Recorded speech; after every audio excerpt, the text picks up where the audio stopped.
देखो, कभी कभी उपासक भविष्य की चिंता में फंस जाता है। बिल्कुल मूर्खता, बिल्कुल कोरी मूर्खता।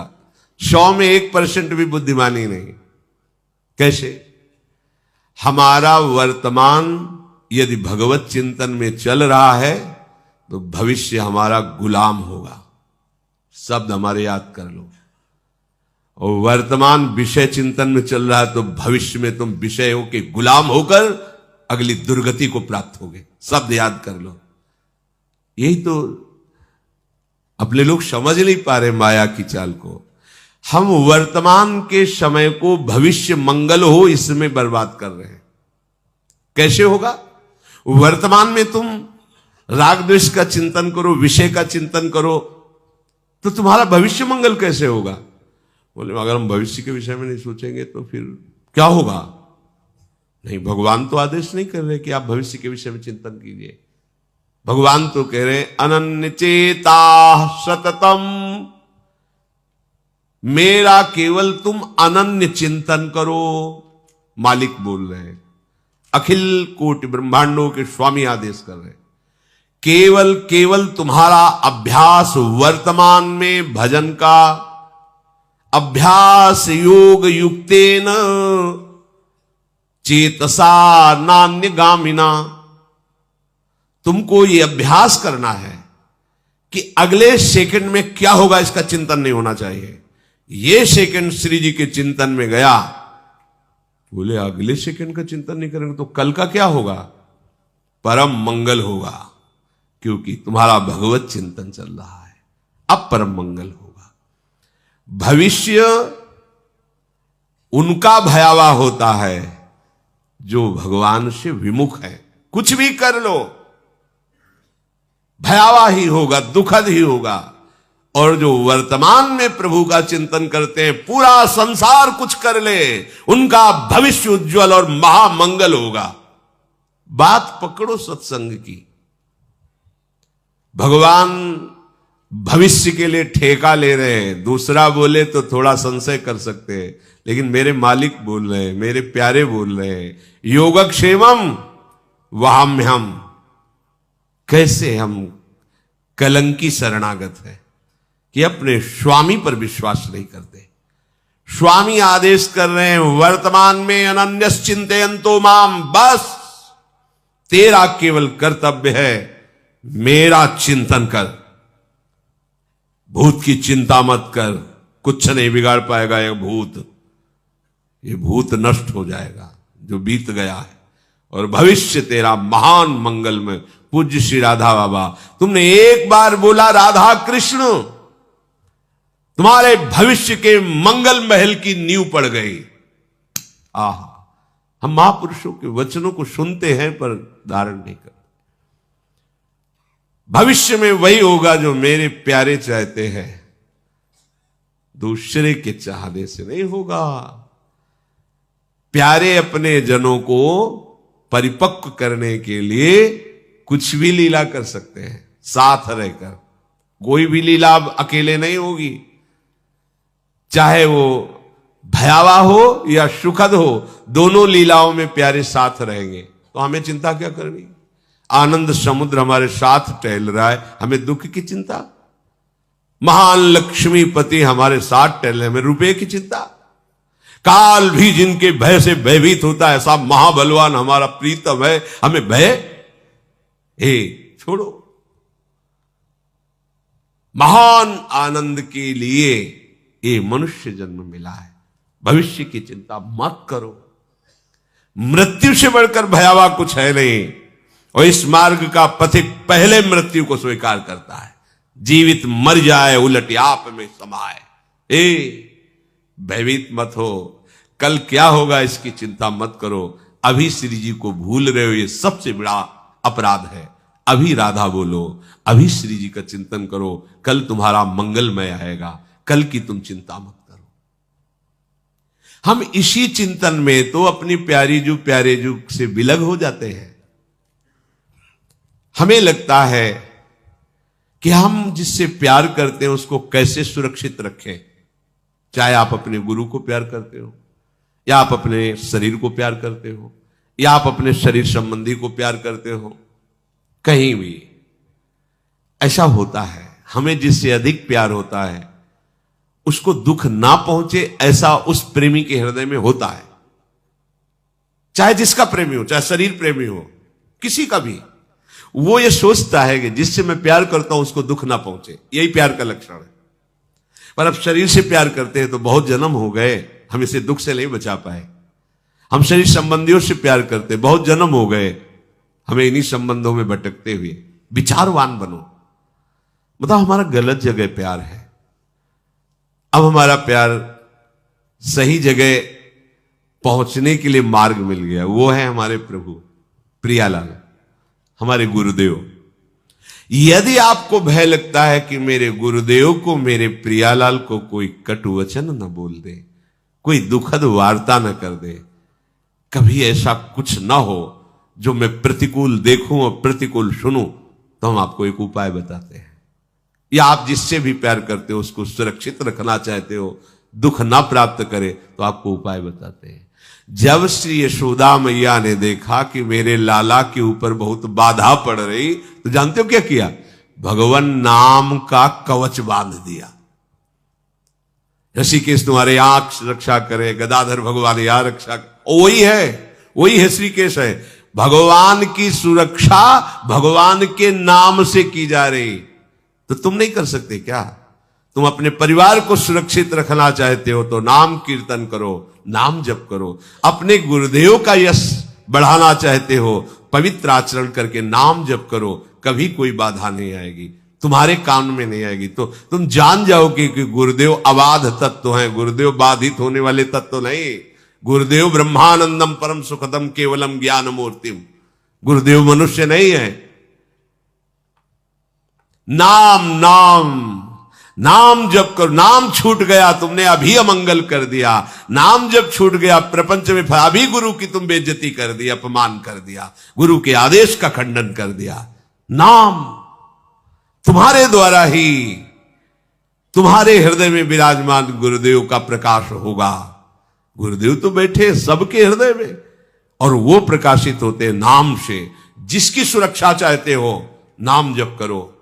जिसका रोग नष्ट करना चाहते हो, नाम जप करो। जिसको सुखी करना चाहते हो, चाहे अपने को या किसी और को, नाम जप करके देख लो। मानो मेरी बात, नियम पूर्वक, निष्ठा पूर्वक नाम जप करो। कुछ भी कर सकते हो तुम। नाम में इतनी सामर्थ्य है, बहुत बहुत विश्वास कर लीजिए। पर हम लोग ऐसे बहिर्मुख जन हैं, सुनते हैं पर आचरण में नहीं उतारते हैं। प्रपंच को हम सत्य मानते हैं, हम कुछ कर सकते हैं, ऐसा हमारे अंदर है। मैं ऐसा कर सकता हूं, तुम कुछ नहीं कर सकते। तिनका हो तिनका, हवा जहां चाहेगी उड़ा के तुम्हें डाल देगी। तो हम सब कुछ नहीं कर सकते, कुछ नहीं कर पाए, कुछ न कर पाओगे। मान लो जो भक्त हैं वो भगवान की कृपा में चल रहे हैं, जो अभक्त हैं वो माया की पावर से घूम रहे हैं। त्रिगुणात्मिका माया नचाए डाल रही है। नट मरकटी सवह नचावत, राम खगेद वेद जस गावत। उमादार जोशित की नाई सबह नचावत, राम गोसाई। तुम कुछ नहीं संभाल पाओगे। मालिक के शरण में हो जाओ, उनका निरंतर नाम जप करो। महाभागवत श्री प्रहलाद जी, यथा हि पुरुषस्येह विष्णोः पादोपसर्पणम् यदेश सर्वभूतानां प्रिय आत्मेश्वरः सुहृद। बहुत अमृत में वचन है।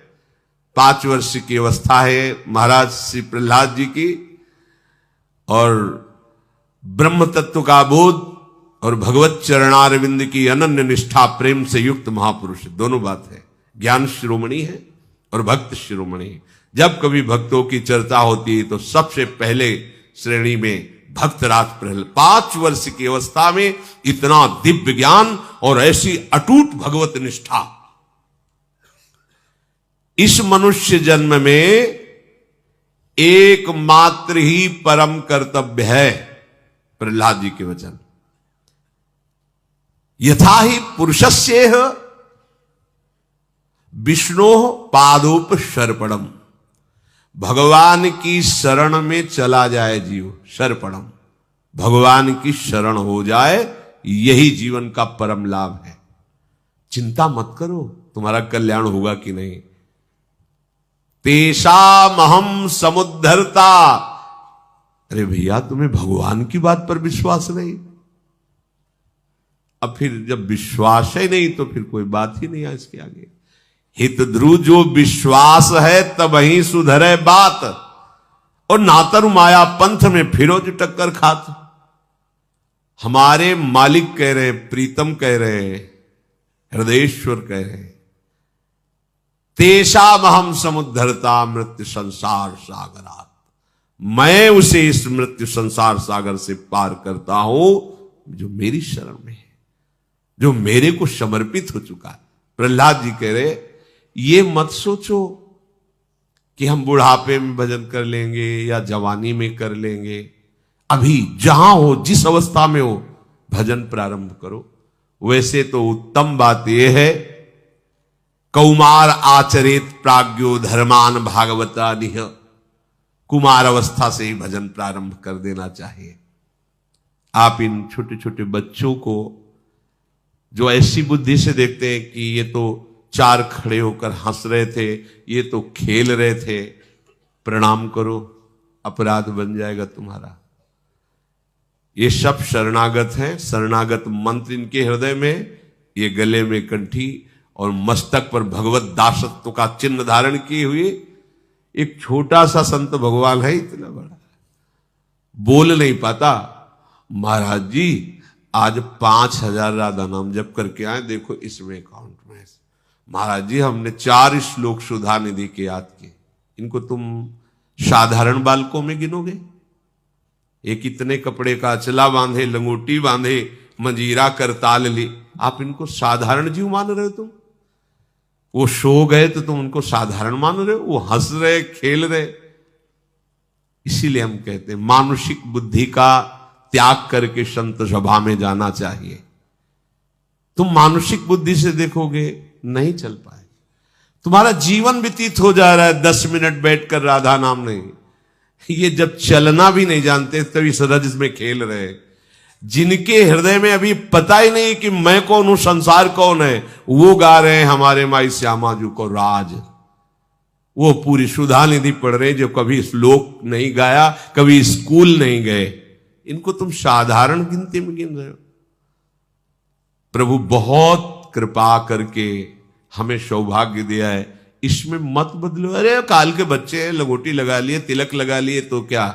यही तो भ्रम हिरण्यकश्यप को भी हो गया कि काल का बच्चा प्रहलाद है। ये क्या ऐसी तपस्या की हिरण्यकश्यप ने, ब्रह्मा जी को आश्चर्य हो रहा था, और एक 5 वर्ष के बालक ने धज्जियां उड़ा दी ऐसे तपस्वी की है। कितना बड़ा आश्रय में बल है, देखो ना, ये आश्रित बच्चे हैं। तभी कभी कभी आवेश में कह देते तुम अभी समझते क्या हो।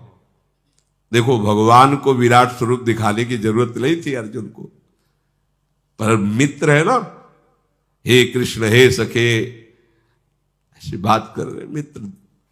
भगवान समझा रहे, देख मैं कौन हूं, कि मेरी बातें ही केवल नहीं, देख मैं कौन हूं।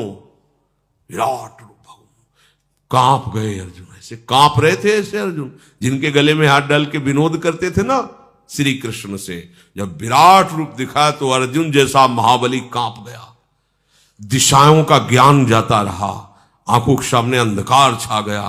तुमादिदेवः पुरुषा पुराणा तुमस्य विश्वस्य परम निधानम वेत्तास्य वेद्यम परमं च धाम त्वया ततं विश्वमनंत रूपम वायुर्मुग्निर्वरुणा शशांका प्रजापतिस्त्वं प्रपितामहश्च नमो नमस्तेस्तु शास्त्रकृत नमो नमो। क्यों दिखाया विराट कि तू देख मैं तेरा यार ही नहीं हूं।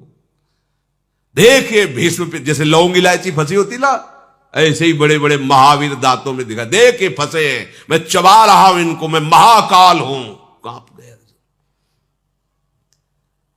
भगवान की शरणागति भक्त में इतना बल होता है कि भगवान अपनी बात को झूठी कर सकते, उसकी बात को नहीं। अपनो पर्ण विचार, इसी स्वभाव के बल से हम कहते हैं तुम चिंता मत करो। ऐसे जो करते हैं ना, चिंता मत करो, भगवत प्राप्ति निश्चित होगी, अपने बल से थोड़ी, उनके स्वभाव के बल से।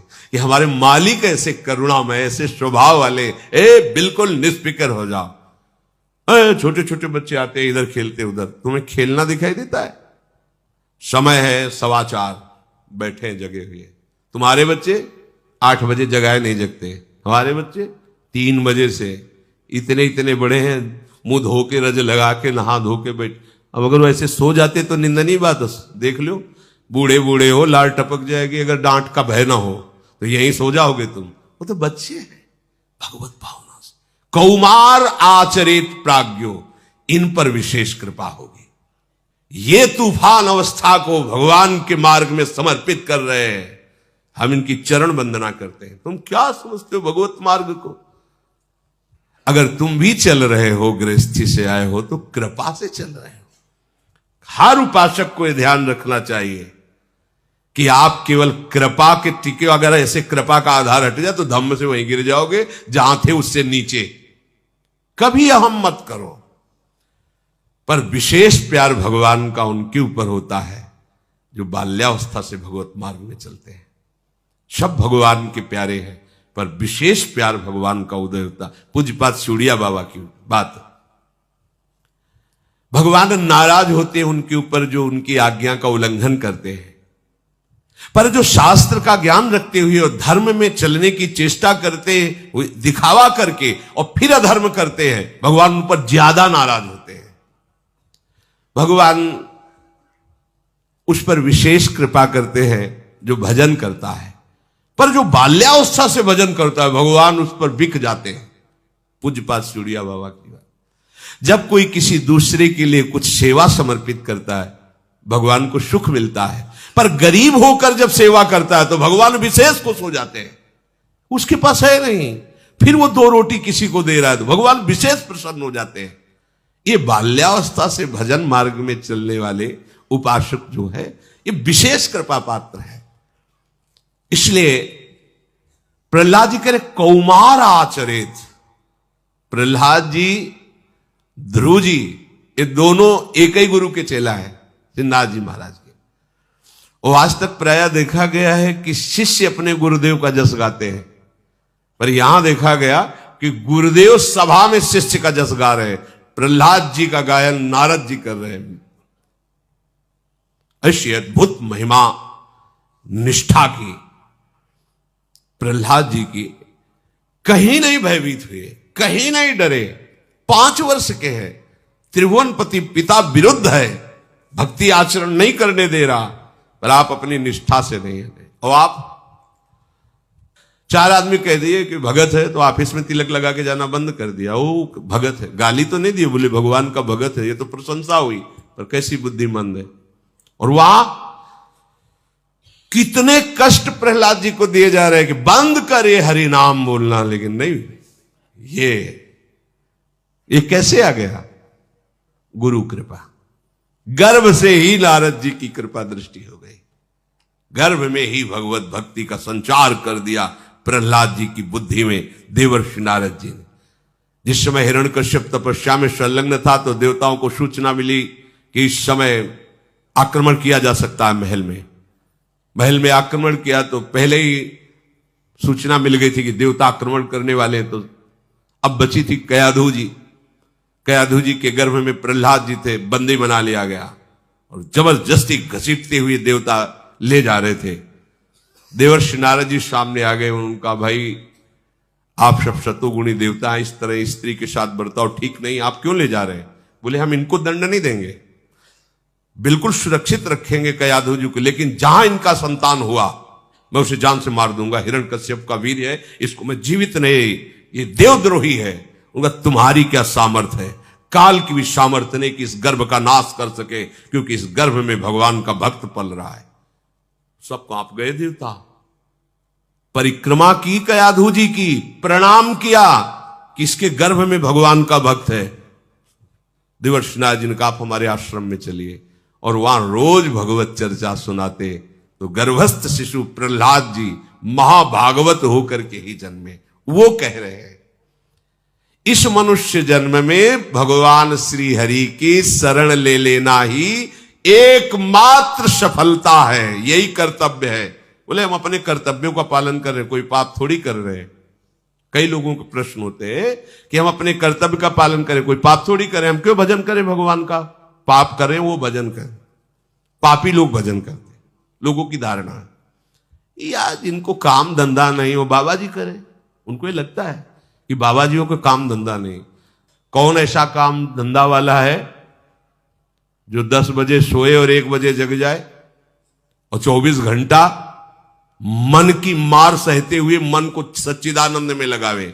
बाहर काम करना अलग बात है, ये अंदर का काम है, मन को खींचकर चित्तवृत्ति का निरोध करके भगवान में लगाना।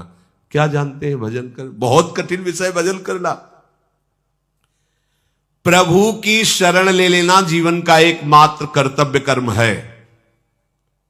देखो कई बार हमने आपको बताया, भारत सरकार आपको अगर भेजती है विदेश, तो आप अगर वहां शर्त रखते हैं कि हमें वहां मकान मिलना चाहिए, हमें ये सुविधा मिलनी चाहिए, पास सरकार है, पास कर दे, जाओ काम करके आओ। हमारा क्या काम?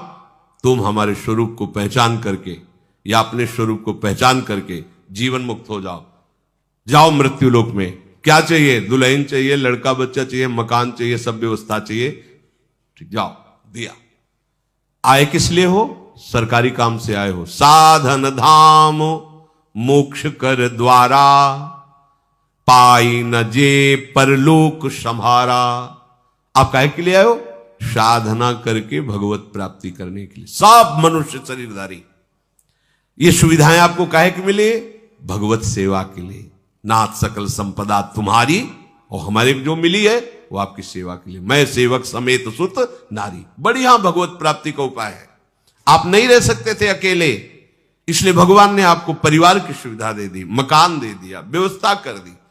अब आपने ये कर्तव्य भूल करके उसी को केवल कर्तव्य मान लिया, उसी को अपना मान लिया कि मैं इनका स्वामी हूं, ये मेरे बच्चे, मेरी पत्नी, मेरा परिवार, मेरी संपत्ति दी है सरकार ने। अब आप विदेश जब भारत सरकार के द्वारा भेजे गए थे, 40 साल 50 साल जो भी कार्य दिया गया, आप वापस आए, पूछा गया आपसे जो आप सरकारी काम से गए थे वो काम किया? नहीं, बच्चे पैदा किए, उनको पढ़ाना लिखाना, ब्याह बर और सब इतने काम थे, तो आपको जानते हो क्या किया जाएगा? जेल में डाल दिया जाएगा।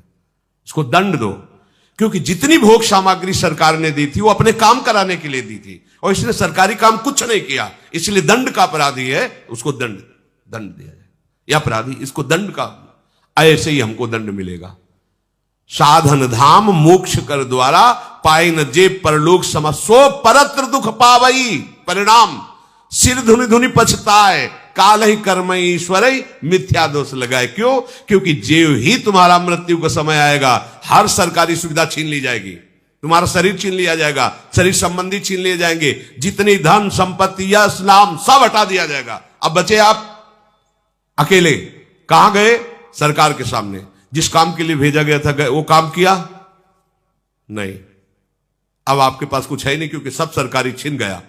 अब चलो सजा के अधिकारी तुम बनो, सजा भोगो, क्योंकि जिस काम के लिए गए थे वो तुमने काम बिल्कुल ठीक समझो। ऐसे ही हमें भगवान ने भेजा है, हर सुविधा हमें मिली है भगवत आराधना के लिए, भजन के लिए। प्रहलाद जी कह रहे इस मनुष्य जन्म में भगवान श्री हरि की शरण ले लेना ही परम कर्तव्य है। सावै पुंसाम परो धर्मो यतो भक्ति अधोक्षजे। परम धर्म क्या है? अच्युत भगवान श्री कृष्ण के चरणारविंद की अविरल भक्ति, अबाध भक्ति। देखो कितना विश्वास होता है भक्त को, कैसा वो श्रद्धावान होता है। एक राजकुमारी और दूसरी एक जमींदार की पुत्री, दोनों को मित्रता थी। एक दिन राजा के यहां भगवत प्रेमी महात्मा आए, वो संत सेवी राजा थे। महात्मा जन आते रहते थे, और महात्माओं का कार्य ही होता है निरंतर अपने प्रभु की सेवा और सुमिरन में मगन रहना। सेवा सुमिरन ये बहुत बड़ी सामर्थ्य है। अगर हम हर समय सेवा और सुमिरन में रहें तो कभी कोई माया प्रपंच हमें परास्त नहीं कर सकता। जहां हम सेवा सुमिरन से अलग हुए वहीं माया का प्रभाव पड़ता है। भगवान का शालिग्राम स्वरूप उनके पास था, खूब भाव से सेवा कर रहे थे और नवीन अवस्था की कोमल हृदय वाली ये दोनों सखियां देख रही थी। इनके मन में आया ऐसे हम भी ठाकुर सेवा करेंगे। देखने से सुनने से हमारे हृदय में प्रभाव पड़ता है। गंदी बातें देखेंगे, गंदी बातें सुनेंगे, उसी का चिंतन होगा, हृदय गंदे आचरणों की प्रेरणा वाला बन जाएगा। अगर हम भागवतिक बातें सुनेंगे, भागवतिक दर्शन करेंगे तो भागवतिक चिंतन होगा, हृदय भागवतिक प्रेरणा वाला बन जाएगा। कई दिन संत भगवान रुके, रोज सेवा कीर्तन कथा, सरल हृदया। उन दोनों सखियों में बात आई कि चल करके संत भगवान से कहते हमको भी ठाकुर जी दीजिए।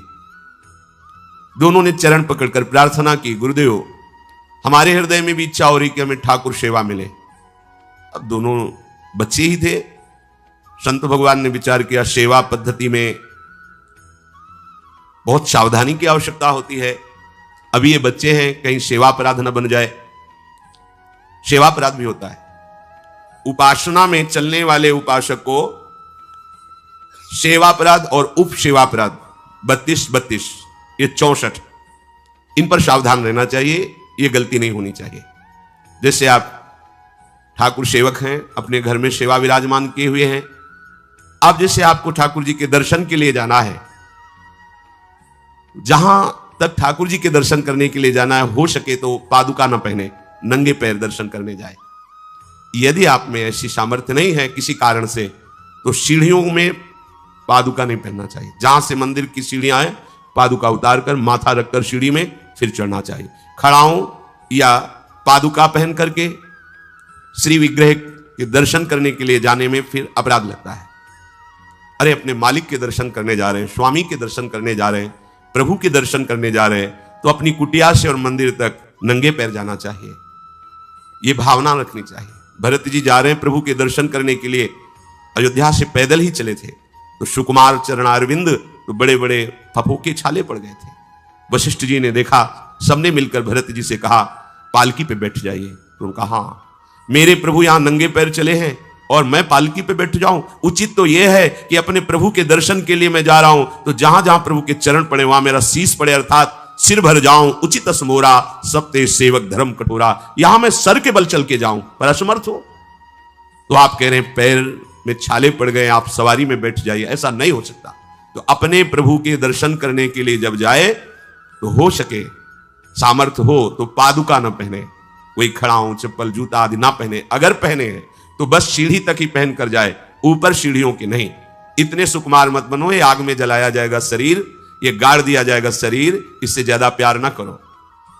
अब इतना दृढ़ विश्वास कि ये बच्चे हैं, सेवा भाव कैसे पूर्ण कर पाएंगे? तो उन संत भगवान ने दोनों बच्चियों से कहा कल ठाकुर जी लाएंगे, हम आपको दे देंगे। तो गांव में घूमे तो आसपास गोले गोले से पत्थर मिले, पत्थर लाए 2 और कहा कि ये लो तुम्हारे ठाकुर जी हैं, दोनों को दिया। देखो गुरु वचनों पर और गुरु प्रदत्त सेवा वस्तु पर कितना भाव होना चाहिए। उन्होंने दृढ़ विश्वास किया कि मुझे भगवान गुरुदेव ने दिया, ये भगवान है मेरे। दोनों ने अपने हृदय से लगाया। अब एक जमींदार की पुत्री थी, एक राजकुमारी, स्वर्ण के सिंहासन में, और उनका नाम रखा सिलपिल्ले ठाकुर। सिल मतलब पत्थर, तो उनका तुम्हारे ठाकुर का नाम सिलपिल्ले गोविंद है। दोनों सिंहासन पर रखकर आराधना करती, भाव प्रतिपल बढ़ता गया, नाम निरंतर जप। गुरु प्रदत्त ठाकुर पर विशेष चमत्कार हृदय में प्रकट होता है यदि उन्हीं की नियमावली से चलो। अपने मन से बाजार से खरीद लाए, विराजमान किए हैं, कभी सेवा की कभी नहीं की, वो भी अच्छा है, कम से कम भागवतिक भाव तो है। लेकिन सिद्धि जो प्राप्त होती है वो गुरु कृपा से, गुरु प्रदत्त ठाकुर से। जैसे धन्ना जी को भांग के बट्टे में ठाकुर जी प्रकाशित हो गए, गुरु प्रदत्त। अब ये सखियां जब बड़ी हुई तो इनके ब्याह की बात हुई। तो जो राजकुमारी थी उनका राजकुमार से किसी से ब्याह तय हुआ, ब्याह हो गया।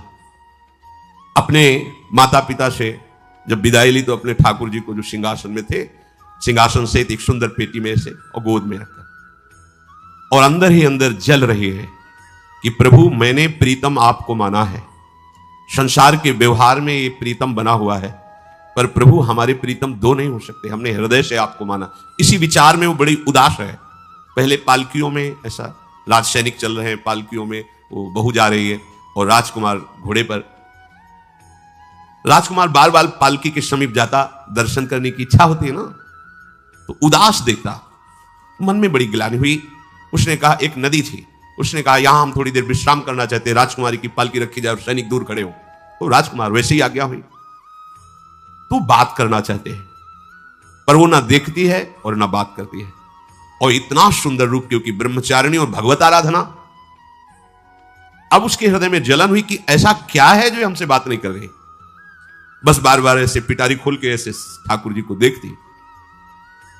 नाम जप और सेवा के प्रभाव से वो सिल नहीं रह गया था। वहां उसको सांवरे श्याम सुंदर की झांकी मिलती थी। जब अपने शिल्पिल्ले ठाकुर जी को देखती तो ललित त्रिभंगी श्री लालजू महाराज श्याम सुंदर दिखाए, अत्यंत आसक्ति। गुरु प्रदत्त किसी भी शब्द में, किसी भी वस्तु में दिव्यता होती है, बस हमारी भावना होनी चाहिए। अरे बोले ये हम नहीं दे सकते, ये गुरु प्रदत्त है, नहीं हम प्राण दे सकते हैं, लेकिन ये नहीं। जिसका गुरु वचन पर, गुरु प्रदत्त वस्तु पर, गुरु प्रदत्त ठाकुर पर दृढ़ निष्ठा हो गई, वही सिद्ध हो जाता है। अब उसने समझ लिया कि पिटारी में जो कुछ है यही हमारे और राजकुमारी के बीच में बाधा है। दो चार दासियों को बुलाया और कहा इनको बातों में उलझाओ, पिटारी पीछे हमें दो। और प्रवीण दासियां उनको विनोद भाषा में, हंसी मजाक में बात, लेकिन वो उदासीन। धीरे से गोद में पेटी थी, ले ली, हम लिए हुए हैं, आप बातचीत में सारा, और पेटी उनको दे दी। राजकुमार ने राजकुमारी से कहा यही पेटी तो हमारे आपके बीच में बात, फेंक दी नदी में।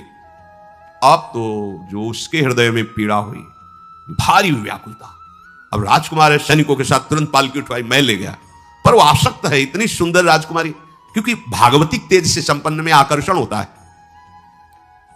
राजकुमारी ने कहा यदि हमारे ठाकुर नहीं तो मैं नहीं, आज से अन्न जल त्याग, प्राण त्याग दूंगी अगर हमारे ठाकुर जी हमारे समीप नहीं तो। आज से एक बूंद पा, कैसे पिए, अपने ठाकुर को भोग लगा के पाला है और ठाकुर जी फेंक दिए गए। भारी व्याकुलता, जैसे मीरा जी कहते दृश्य बिन दुख न लागे नहीं, न रात में नींद है न दिन में अन्न जल है, व्याकुलता। अब भयभीत हो गया राजकुमार।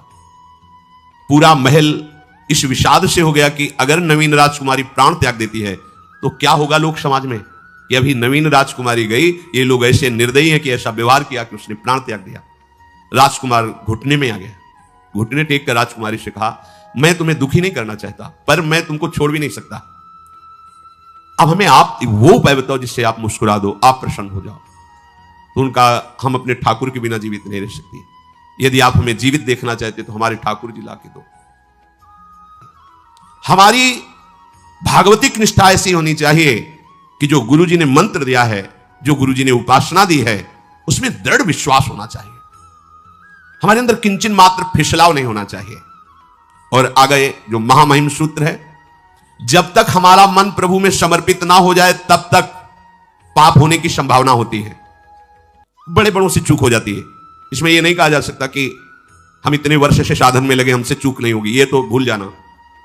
बड़े बड़ों से चूक करवा देना माया का कार्य होता है, पर जिनका मन प्रभु को समर्पित हो गया है उनसे चूक नहीं हो सकती। इसलिए जो अगला सूत्र वर्णन किया कि जितने भी पापाचरण होते हैं वो सब मेरे से होते हैं, ऐसा उपासक दृढ़ निश्चय करे। ऐसा नहीं कि पापाचरण भगवान से, भगवान करा रहे हैं। जिन लोगों का एक प्रश्न होता है कि जब सब कुछ भगवान करा रहे हैं, भगवान की इच्छा के बिना पत्ता भी नहीं हिलता, तो जो हम पापाचरण, गलत आचरण, वो भी तो भगवान ही करा रहे हैं। इस विषय को समझना है। आज के समाज का जो मानसिक स्तर है, जब हम त्याग की बात करते हैं कि गंदे आचरण नहीं करने चाहिए, तो जो समझाया जाता है, जो समझ है आज की आधुनिक, वो ये समझ है, कुछ ऐसे जनों ने ये निर्धारित भी किया है कि बहुत भोग कर लेने पर फिर समाधि की प्राप्ति होती है। अगर ऐसा होता तो लाखों लोग समाधि को प्राप्त होते, लाखों लोग बिना साधना के। क्यों? बचपन से लेकर के पूरे जीवन तक भोग ही भोग रहे, सब समाधि में पहुंच जाते। प्रायः सबके दिमाग में बात बैठी है कि अगर हम भोग ले तो हम मन को समझा सकते हैं, लेकिन आप बात अनुभव की समझ लीजिए कि आप भोगने के लिए जे ही गए तो मन के गुलाम बन करके गया, वो कभी तुम्हें मुक्त होने का अवसर नहीं देगा। जैसे हम भोजन कर लेते हैं तो लगता है अब कुछ नहीं, लेकिन 6 घंटे व्यतीत होते होते पर्चा बन जाएगा कि ये चीज फिर चाहिए खाने को। ऐसे ही कोई भोग भोगने के बाद कुछ क्षण के लिए उससे विरति हो जाती है, ठीक है, लेकिन फिर कुछ मिनट होने के बाद फिर नई स्फुरणा, नया संकल्प, नई क्रिया, नई भोग वासना, सब हृदय में देख लो। इसके लिए किसी और से सलाह लेने की जरूरत नहीं। इसलिए ये जो संतों का मत है, शास्त्र का मत है कि भोगों के भोगने से भोग वासना दृढ़ होती है, कामना बढ़ती है, ना कि शांति मिलती है। लेकिन आधुनिकता में भोगों को भोगने से शांति मिलती है, ऐसी धारणा बनी हुई है, और ये गलत है। और ये इतनी गलत हो जाती है कि हम हत्या करने लगते हैं, हिंसा करने लगते हैं, पूज्य जनों के साथ दुर्व्यवहार करने लगते हैं। आज तक भोगों में इति नहीं हुई। देवयानी जी भगवान शुक्राचार्य जी की पुत्री हैं। वो इतनी सुंदर हैं कि कोई अप्सरा भी उनसे होड़ नहीं कर सकती, क्योंकि भगवान शुक्राचार्य की पुत्री जितेंद्री, पवित्र, भगवत आराधन संपन्न। बड़ा प्रसंग है, उसको ना लेते हुए हम सारांश में बता रहे। वृषपर्वा की पुत्री शर्मिष्ठा, ये असुर राजकुमारी है, दैत्यराज वृषपर्वा, उनकी पुत्री शर्मिष्ठा, और दैत्य गुरु भगवान शुक्राचार्य, उनकी पुत्री देवयानी बड़े समाज के साथ जंगल में गई हुई थी। एक बड़ा दिव्य सरोवर था, तुलसी में सब राजकुमारियां स्नान कर रही थी। अचानक वहां से कोई महात्मा निकले, तो जल्दी में सबने वस्त्र धारण किए।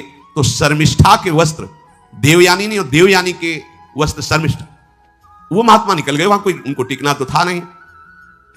देवयानी ने देखा कि मेरे पवित्र वस्त्र, देवयानी ने वस्त्र धारण नहीं किया शर्मिष्ठा के।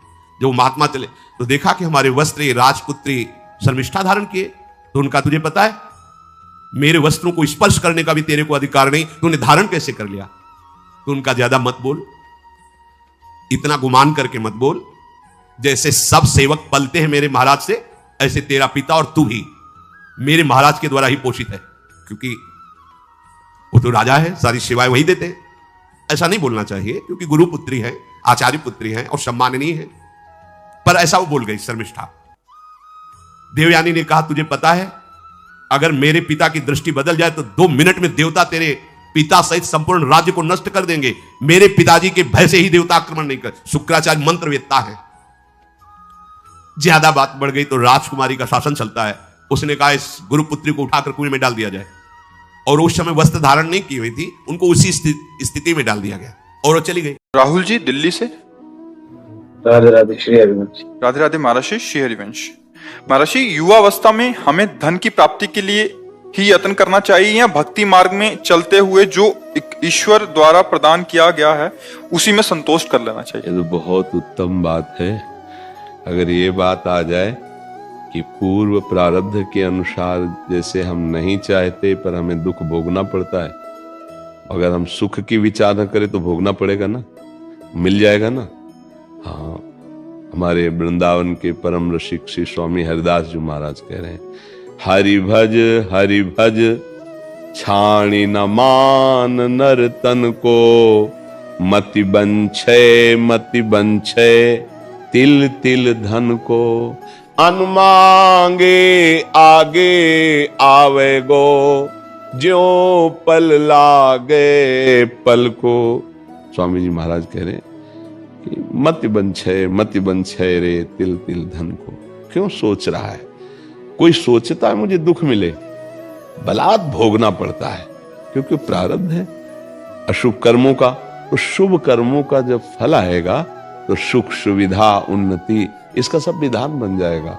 आप तो ये बहुत बढ़िया होगा अगर ऐसा मान ले, जैसे दूसरी बात कही, जथा लाभ संतोष सदा, काहू सो कछु न चाहूंगा। प्रभु से भी कुछ नहीं चाहूंगा, आप जैसे विधान से रखोगे मैं वैसे रखूंगा। अपने जीवन को, अपने मन को, अपनी इंद्रियों को, बस आपका स्मरण न छूटे, आपका भजन न छूटे। तो आप समझो, नाम जब चल रहा है, भगवत स्मरण चल रहा है, तो ये सांसारिक लौकिक भोगों की तो बात जाने दो, अनंत महिमाशाली भगवान को अधीन कर सकता है जो, फिर रिद्धियां सिद्धियां लोक लोकांतर के सुखों की तो बात जाने दो। सुमिर पवन सुत पावन नामू, अपने बस करी राखे रामू। वही नाम है, वही नाम है, कोई दूसरा नाम नहीं। जो बड़े बड़े सिद्ध महापुरुष नाम के आनंद में डूबे, वही नाम है।